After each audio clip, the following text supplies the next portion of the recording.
What is up, everybody? I'm George Mossey. This is my co-host Heather C. Last night, I Love a Mama's Boy Season 2, the finale, Episode 11. So sad. It was crazy. It was nothing like I thought it would be. It was more drama than I had anticipated. I want more. I am so mad that it's over. Like, where's the part 2 to this? Like, it's insane. I wish there was a tell-all so we could catch up with the people involved because it was so much drama. Or if you guys reach out, we'd love to do a video with you. Yeah, so let's talk about Brian, Tracy, and Jane. So Brian used Jane's date as an interrogation. Yes.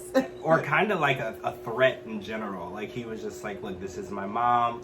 I don't want you to date her. Yeah. And that's basically his attitude. And then every time she interacted with, his name was Steve, which I feel bad for because it was a very awkward situation for him. But he was a good sport. But Brian had this evil, angry, murderous look on his face every interaction he had with his mom, Jane. And it was so odd because I've never seen... I know that guys are very protective of their little sisters and of their moms and their grandmothers. Yeah. That's very normal, but it just seemed to be more than that. It was so odd.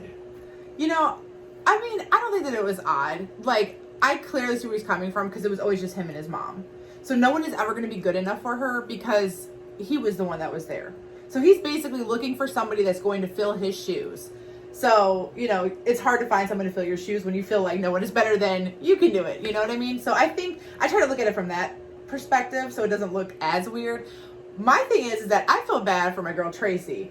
She did so good trying to play matchmaker. And I know, like, a lot of people were skeptical and they thought that, you know, she was just doing it to be selfish and whatever. But no, mom deserves to be happy too. And I like the fact that she was trying to, like, get her family back. But I think in the end result, she was also trying to see Jane be happy. And I don't think that it was fair that her first date was the double date because Brian did overreact a little bit. And I think he scared him away. I really do. I think, like, because a mom, she was just like, oh, you know, I'm here for my family. I think that something happened and Steve might have was like, I'm good. He may have slipped her the wrong number after the date, you know, because he looked at it as more baggage or more drama than he was looking for. You know, and when you get older, you know, in life, a large amount of drama is just not something that you want to deal with. You want a drama-free relationship, go out, have dinner, enjoy yourself. And Brian wasn't going to make that easy for him. And what really hurt me was Jane appeared really happy on the date. The date went good for her. And she said that it built her confidence and it made her feel good about herself. And that's not something I wanted her to have taken away. I wanted that to continue to build. You know, she's dedicated her life to her son and her grandkids, and she's an amazing mother, an amazing grandmother, and she's also an amazing woman as well. And I want her to also be happy in every aspect of her life, not just in those aspects. And also be fair to Tracy. I mean, she married into it. She knew what she was getting herself into, but she deserves to have her own family where it's not always mom first. So he needs to just maybe chill a little bit. Let her try it again. I mean, she's not going to go anywhere. She'll be happy. Not a double date. Let her meet the guy. I get meeting a guy that you don't know is dangerous. So in a public place, let her meet a guy, go on a date, and then 10 dates down the line, because you don't know how to act, then you can interact with him and meet with him, because the way that you scared him off, I'm scared that she's not going to be able to get anyone in a serious committed relationship. And I feel like she deserves that. Yeah, give it a try. You never know. Make mom happy. Yeah. Jane deserves to be happy. But I'm glad we got to meet you guys, and I hope that there's more of you on another season, maybe. Okay, so let's talk about a really awkward dinner conversation that happened between Matt and Kim. So awkward isn't even a good word. It was cringy and horrible and hard to watch.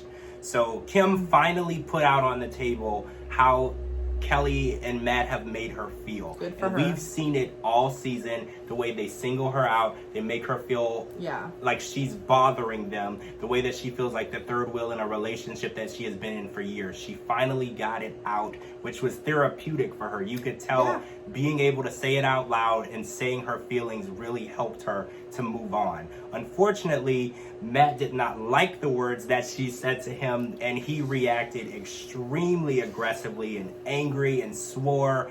And I don't condone the way it was done. I do agree that being broken up with is never something that anyone is going to welcome and be happy about. But the way that Matt spoke to Kim was insane.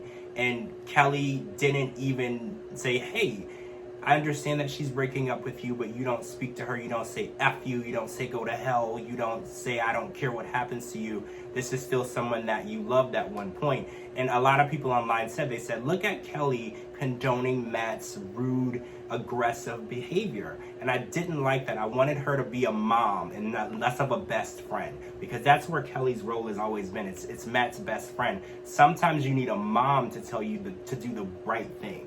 Yeah. Like, first of all, I want to say that I am glad that Kim finally found her truth, her happiness, and her honesty. I know that was not an easy thing to do, to tell somebody, hey, I need to focus on me. So I commend her for being herself and doing what makes her happy, because that's first and foremost. Second of all, I don't care for the fact that he made this surprise trip and brought his mom along. Now, she should know better. She knows wherever he is, Kelly's not that far off. So, I think we all saw that coming. But still, the way she was like, okay, he's here. This is my moment. I'm going to let him know. It was already awkward. And then all of a sudden, Kelly comes in like a wrecking ball. And it was just like, surprise, I'm here. Which is fine, She wanted to see her, but I don't think that was her intentions. I think she knew what she was going to do. She said she was going to be, his backup, and, she got this. And I really, really think that it was tacky how it went down. They were in a public place. She was trying to be honest. And instead of meeting her with the same energy, you came out your mouth and insulted her. Yeah. You made her feel some type of way. You embarrassed her. And it's just like, she was at one point so terrified of being belittled, she had to get up, leave the table, and stand in a corner while he berated her with curse words, swear words. That's not exactly fair. And then why on national TV? He knew what he was doing. Was he trying to throw all this type of shade? Like, my mom pays her cell phone bill. My mom pays her rent. My mom does her laundry. Like, chill out, dude. That's personal stuff that you could have just left at home. I know you were hurting, and I know you wanted to come at her, but still, take the high road. Be the bigger person, because you know what? She's a human. And yes, I know you're hurt, but at least she did it in a good manner. She could have cheated. She could have ghosted him. She could have just said, you know what, deuces, but she didn't. She was honest. And he should have respected her honesty and her feelings and the time they did have together. But I think having Kelly as a hype man caused him to have that backbone to talk to people all type of crazy. Yeah. So good for you. I'm glad that you found yourself. I'm sorry that it did not work out in the long run. Obviously, if it's meant to be, it will come back. But if you're going to get treated like this, it's honestly for the best. And this is we're not, dogging, Kelly. We're not dogging Matt. It's just the behavior that was on TV. I'm sure they're probably wonderful people in real life. We don't know them, unfortunately, so we have to go by what we see. Hopefully apologies have already been given. This was not filmed yesterday. So this is probably already been handled and squashed. This is just what we witnessed last night. Just with the rest of America. And I hate to see love end, but in this case, it did. So I just want to say I wish nothing but the best for Kim and her new life, and Matt in his life and finding a new love, and Kelly and her life. Bird bath. And enjoy your home, and that's done now. And I'm just so glad that we got to experience you guys' stories, and we enjoyed it. And next season we would love to see you guys again. And that's it for part 1. We're going to come back and talk about part 2. There was so much that happened last night. I just can't fit it in one video. I know. I could talk all day. I love them. I'm George Mossey. This is my co-host, Heather C. Our Twitters are right here at the bottom. We live tweet. Oh, this way. We live tweet every Sunday night. We will not be live tweeting next Sunday night because this was the finale. But we are live tweeting other shows. Family Chantel, 90 Day Fiance, if you watch any of those, and 1,000 Pound Sisters is premiering as well. Make sure you're watching that with us. Thanks for joining us, and we'll see you all real soon. Bye.